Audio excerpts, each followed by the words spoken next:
राष्ट्र सह्याद्री, आवाज जनतेचा, प्रयत्न जनहिताचा। कॅप्टन खरातला 5 दिवसांची पोलीस कोठडी।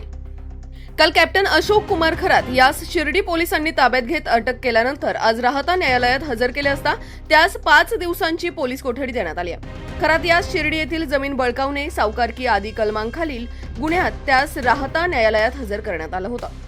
मोठ्या फौज फाट्यात खरात यास दुपारी 3च्या सुमारास उपविभागीय पोलीस अधिकारी अमोल भारती, पोलीस निरीक्षक रणजित गलांडे, निवांत जाधव यांनी कोणतीही रिस्क नको म्हणून शेकडो पोलिसांच्या ताफ्यात त्यास हजर केले।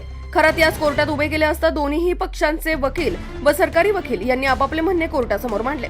पोलिसांनी आपली बाजू मांडताना आरोपी खरात याने शिर्डी परिसरात घेतलेल्या 5 एकर जमीन खरेदी, या खरेदीसाठी वापरण्यात येणारी बेहिशोबी सावकारकीचे व्यवहार तपासणी तसेच या गुन्ह्यातील जमिनीची मालकीन तथा खरातची पत्नी कल्पना खरात ही फरार असून तिला अटक करणे बाकी आहे, त्यामुळे खरातकडून या गुन्ह्याची उकल करणे आवश्यक असून त्यास पोलीस कोठडी देण्याची मागणी केली असता न्यायालयाने त्यास 9 मे पर्यंत 5 दिवसांची पोलीस कोठडी सुनावली आहे।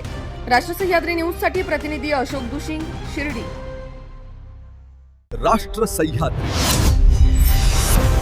आवाज जनतेचा, प्रयत्न जनहिताचा।